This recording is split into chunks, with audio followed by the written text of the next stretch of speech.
Hello and welcome back again for Module 4, Lesson 3, Transitioning from the Day Job.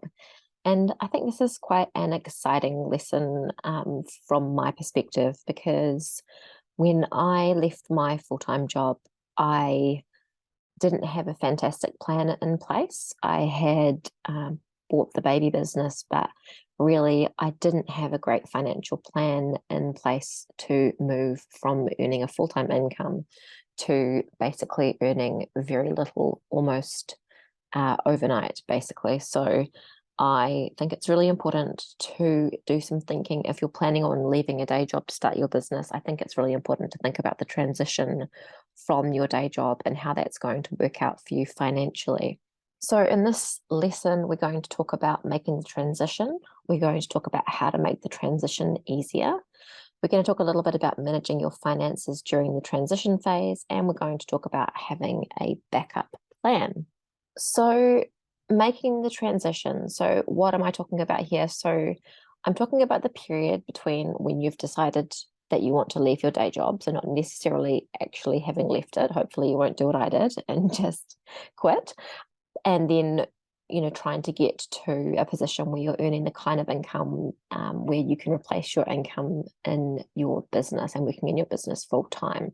Because sometimes that takes a little bit of time and it can be a bit of a juggle for a period of time. So it might be that, you're trying to work full time and start your business, or working part time and trying to start your business as well as juggling your other commitments. So there can be a lot going on during that time.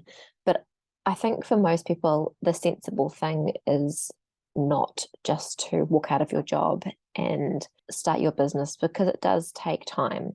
It can be a fine line because sometimes there's a lot going on, or you've got your reasons why you need to leave your job, like I did. But from a financial perspective, looking back, I think it would have been more sensible for me to have tried to have got something earning at least some income before deciding to leave my job. Now, I will talk a little bit later about something that we did to make it easier before I did leave my job, and that was putting some money aside before I did leave. So we didn't sort of dive in with nothing, but for me, I thought it was going to take wasn't going to take quite so long to get my business earning enough money to even if not replace my salary, just to take the pressure off financially. So I want to make sure that you don't have that kind of pressure on you as well.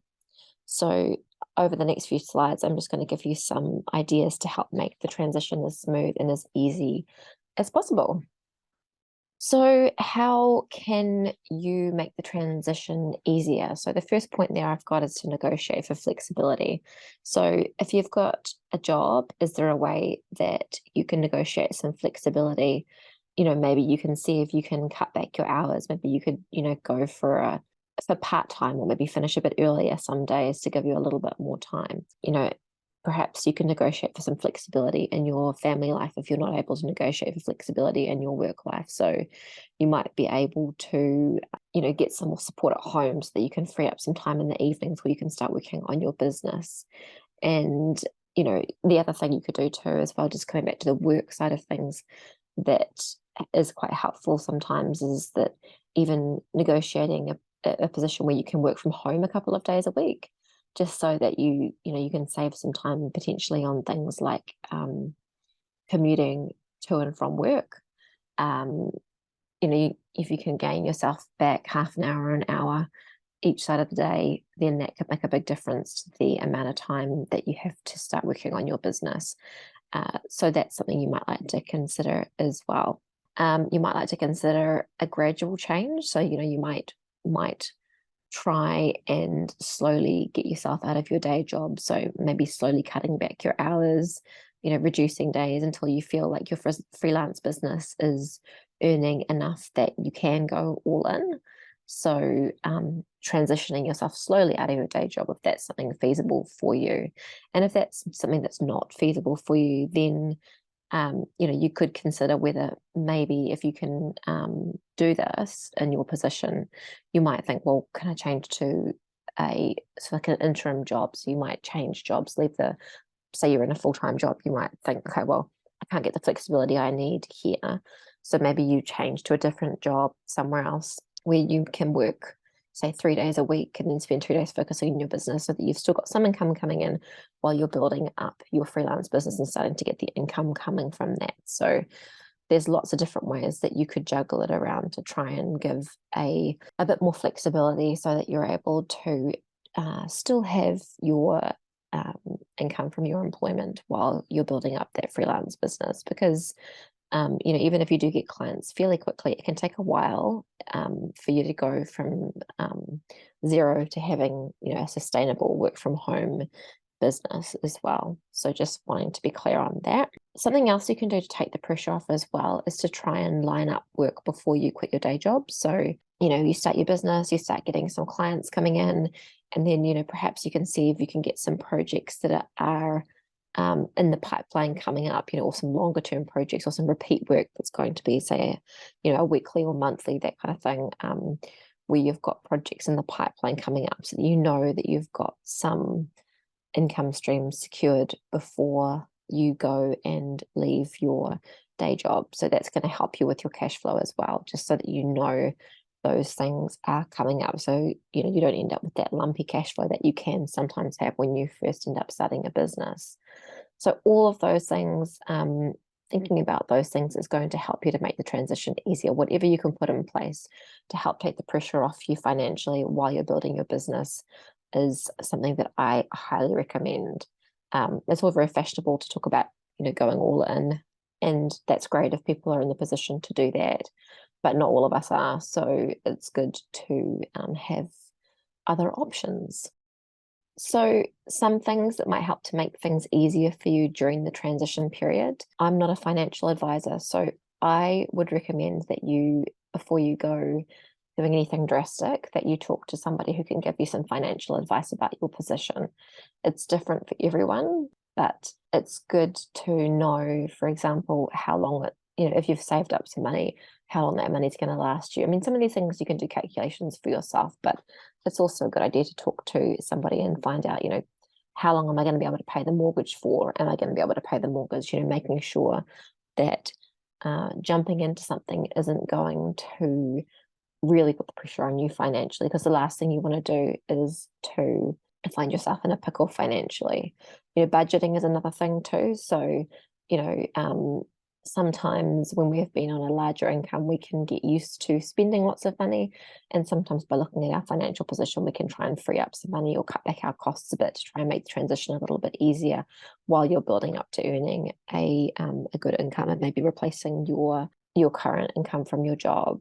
Another thing too I've put in there is to keep juggling for as long as you feel like you can. So by that, I mean to be having your income continuing to come in. So continuing with your job, either on a part-time or full-time basis, is whatever works for you, for as long as you can, until you feel like you're able to bring in that income that's going to make it comfortable for you to leave your day job. So the next thing I've put there is to create a buffer. So by that, you could have some savings, for example, that you have, and that's what I did before I quit my corporate job. So we saved a good chunk of money up while I was working, because we did for a while feel like it was not going to be sustainable for me to continue working like I was. So prior to leaving my job to try and start something different, we had started saving up some money. So that was really, really worthwhile. And that did last for quite a while, and enabled us to be able to keep paying the bills without having that pressure of needing to get some money in super quick. So that could be something you might like to consider as well. If you have the ability to put some savings aside, that's going to take the pressure off heaps. And then the last thing too that I have got on there, but which I'm going to talk about a bit more in the next lesson as well, is having a backup plan. So, it's all very well to have, this, be really excited about your business and wanting to jump into your business and get it going.